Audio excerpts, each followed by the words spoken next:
The world was different. Forests of tall ferns and giant conifers covered the land.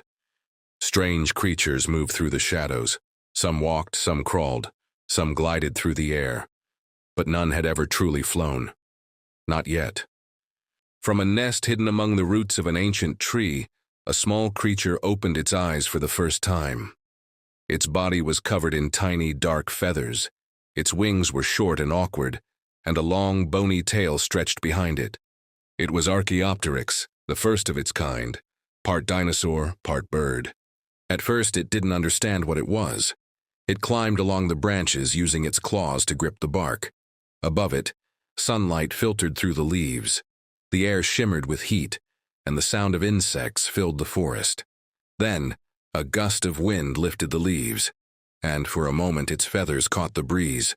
It spread its small wings and jumped. It didn't fly. It fell, but not straight down. The air carried it a little, slowing its fall. When it landed, its heart raced. Something inside it changed. It had felt the wind. Days passed. The small creature learned to climb higher. It watched insects fly and tried to follow them. Sometimes it jumped, sometimes it glided. Short, clumsy glides, but each one better than before. Other animals watched it with confusion. To them, it was something strange, not a lizard, not a bird, but something between. When danger came, those feathers saved its life. A small predator, a young raptor, leapt from the shadows. The Archaeopteryx spread its wings and leapt from the branch, falling, twisting, gliding through the air. The raptor crashed into the bark where it had been seconds before. The creature escaped, landing clumsily on another branch below. Its heart pounded again. It was alive, because it could glide. And as it looked down through the forest, something stirred in its mind. Maybe the air could be home. Maybe one day, creatures like it would rule the skies. Archaeopteryx lived in two worlds. On the ground, it was hunted. In the trees, it was safe, but not free. It wasn't a true flyer yet, but it also wasn't just a climber. Every day, it balanced between sky and earth, learning which world would become its own. When the morning sun warmed the forest, it spread its wings and shook off the dew. Its feathers shimmered, black, blue, and gold under the light. It jumped from branch to branch looking for food, small lizards, insects, and fruit. Its movements were quick but careful.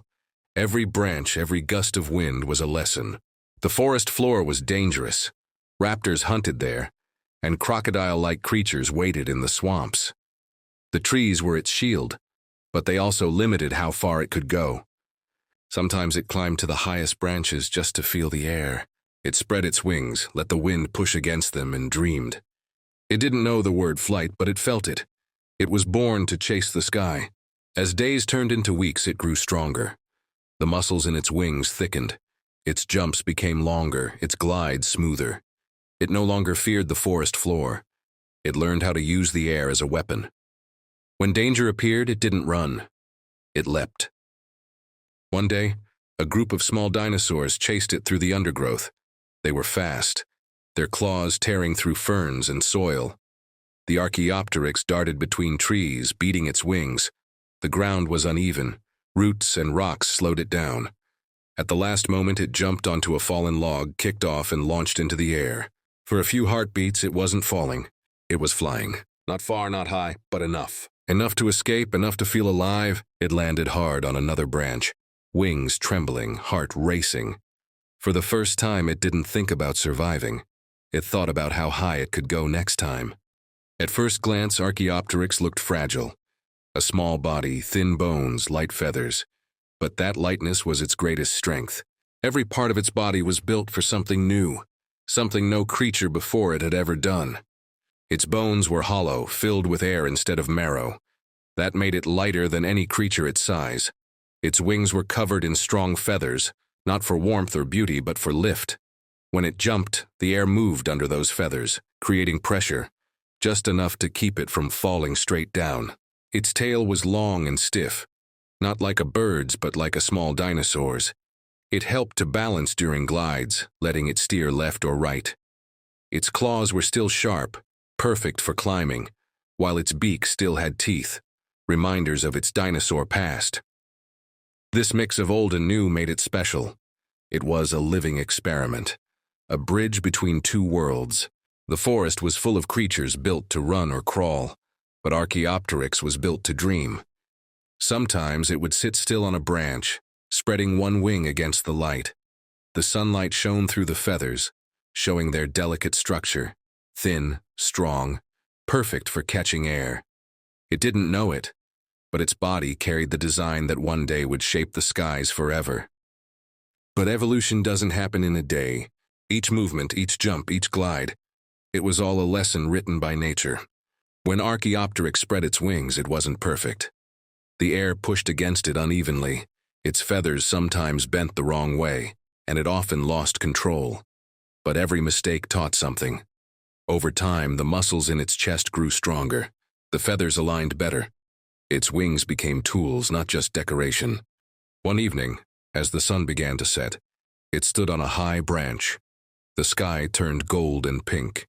It felt the wind, tilted its wings, and leapt. Not to escape, not to chase, but simply to move with the air. And for a moment it wasn't falling or gliding, it was flying. Short, clumsy, imperfect, but real.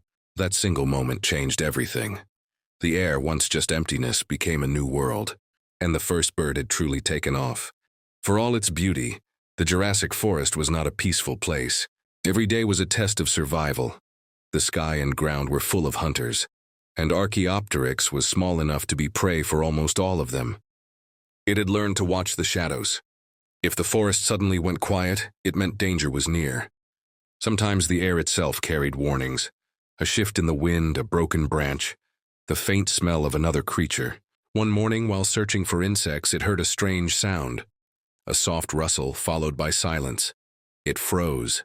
Its head turned slightly, eyes scanning the leaves. Then, from the undergrowth, a pair of eyes glowed in the dark. Compsognathus, small but fast, stepped into the light. It moved like a cat, slow, patient, calculating. Archaeopteryx backed up, claws gripping the bark. The predator leapt. Instinct took over. The little creature spread its wings and jumped from the branch, gliding just above the forest floor. The Compsognathus missed, by inches. Archaeopteryx crashed into another tree, feathers scattered, but it was alive. In that world, every second mattered. Every mistake could be the last. Days turned into weeks. The Archaeopteryx had survived, but danger only grew. There were bigger hunters now. The sky had new rulers. Flying reptiles, pterosaurs, circled above the trees, their wings stretching wider than any bird's. They were fast, sharp-eyed, and ruthless. Once while gliding between branches, the Archaeopteryx saw a shadow pass over the ground, silent and enormous. It looked up, and before it could react, a pterosaur dived from the clouds. The air roared around it. The Archaeopteryx twisted in panic, diving into the trees. The larger predator followed, but its wings hit the branches. The smaller creature vanished into the green maze below. It hid under thick roots, chest heaving, listening to the wind above. The forest, though dangerous, had saved it again. Up there, the sky belonged to monsters. But down here, the future of flight was learning to fight back, in silence, in patience, in evolution. As the ages passed, the forest changed, but the little creature with feathers remained. Archaeopteryx wasn't the strongest, or the biggest, or the fastest, but it was something new, something the earth had never seen before. When other creatures ran, it learned to climb. When they fought, it learned to hide. And when the world forced it to choose between the sky and the ground, it chose both. Its feathers, once meant for warmth, became instruments of freedom. Each generation grew lighter, faster, smarter. Some learned to stay longer in the air, others to use the wind itself as a path. Evolution had found its new favorite tool, flight. Long after Archaeopteryx disappeared, its design stayed. The wings, the hollow bones, the balance between strength and grace, they became the blueprint for the future. Many millions of years later, when true birds filled the skies, the legacy of that small Jurassic creature lived on. Its bones turned to stone, its story buried in the rocks, until one day humans found it again. When paleontologists uncovered the first fossil, they couldn't believe it. Feathers and claws, wings and teeth, a perfect mix of bird and dinosaur, proof that the line between them had never truly been separate. It became a symbol of discovery, a message from the past, that even the smallest steps can change the course of the world. Because from that one fragile creature came everything that now sings, soars, and glides through the skies. The legacy of flight began not with power, but with persistence. Not with strength, but with curiosity. And somewhere, if you listen closely, you can still hear it. The whisper of wings that started it all. The story of Archaeopteryx is more than the tale of a small, feathered creature. It's the story of change, of life refusing to stand still. From the ground to the trees, and from the trees to the sky, evolution took a single leap that would echo forever. Millions of years later, the skies belong to its children. Every bird that spreads its wings, every shadow that crosses the clouds, carries a piece of that Jurassic dream. What began as a fragile experiment became one of nature's greatest triumphs. It showed that even the smallest creature can start a revolution, not with strength, but with imagination. Because the sky was not conquered in a day, it was earned through countless generations that never stopped trying to rise. And so, the legacy of Archaeopteryx continues in every flight, in every song, in every beating wing above us. The age of the dinosaurs may have ended, but the spirit of the skies lives on. The titans will return, not as beasts of the earth, but as masters of the air,